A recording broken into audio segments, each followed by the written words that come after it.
Chapter 15 The Crickets The crickets sang in the grasses. They sang the song of summer's ending, a sad, monotonous song. Summer is over and gone, they sang. Over and gone, over and gone. Summer is dying, dying.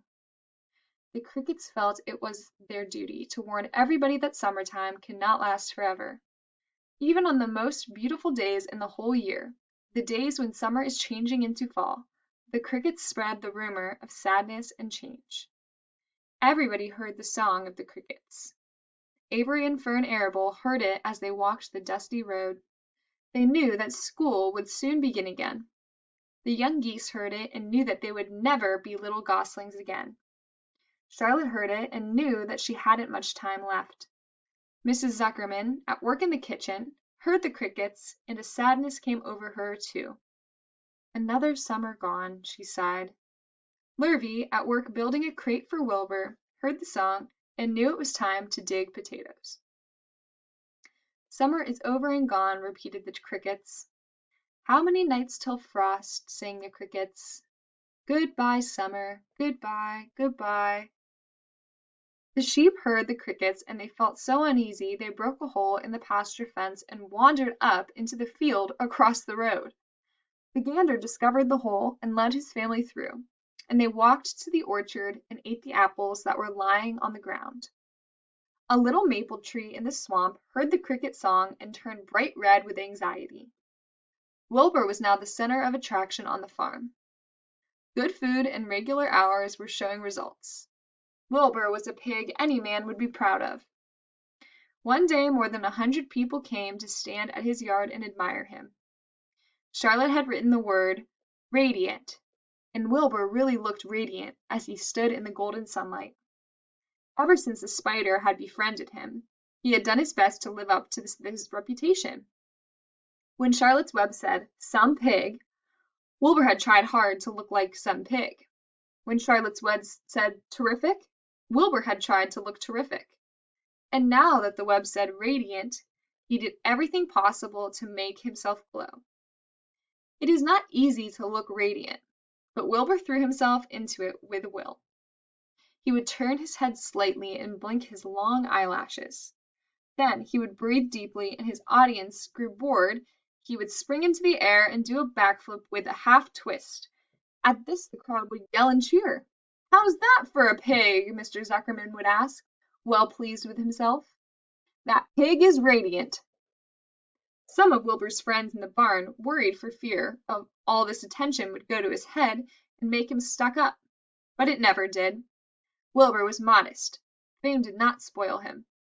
He still worried some about the future, as he could hardly believe that a mere spider would be able to save his life. Sometimes at night he would have a bad dream. He would dream that men were coming to get him with knives and guns. But that was only a dream. In the daytime, Wilbur usually felt happy and confident. No pig ever had truer friends, and he realized that friendship is one of the most satisfying things in the world. Even the song of the crickets did not make Wilbur too sad. He knew it was almost time for the county fair, and he was looking forward to the trip. If he could distinguish himself at the fair, and maybe win some prize money, he was sure Zuckerman would let him live. Charlotte had worries of her own, but she kept quiet about them. One morning Wilbur asked her about the fair.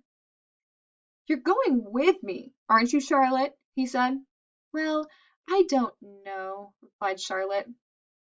"The fair comes at a bad time for me. I shall find it inconvenient to leave home, even for a few days." "Why?" asked Wilbur. "Oh, I just don't feel like leaving my web. Too much going on around here."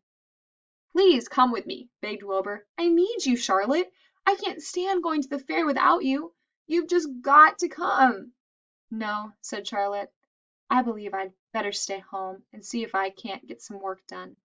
"What kind of work?" asked Wilbur. "Egg laying. It's time I made an egg sack and filled it with eggs." "I didn't know you could lay eggs," said Wilbur in amazement. "Oh, sure," said the spider. "I'm versatile." "What does versatile mean? Full of eggs?" asked Wilbur. "Certainly not," said Charlotte. "Versatile means I can turn with ease from one thing to another. It means I don't have to limit my activities to spinning and trapping and stunts like that. Why don't you come with me to the fairgrounds and lay your eggs there? Pleaded Wilbur. It would be wonderful fun. Charlotte gave her web a twitch and moodily watched its way. I'm afraid not, she said. You don't know the first thing about laying eggs, Wilbur. I can't arrange my family duties to suit the management of the county fair. When I get ready to lay eggs, I have to lay eggs, fair or no fair. However, I don't want you to worry about it. You might lose weight. We'll leave it this way. I'll come to the fair if I possibly can. Oh, good, said Wilbur. I knew you wouldn't forsake me just when I need you most. All that day Wilbur stayed inside, taking life easy in the straw. Charlotte rested and ate a grasshopper. She knew that she couldn't help Wilbur much longer. In a few days she would have to drop everything and build the beautiful little sack that would hold her eggs.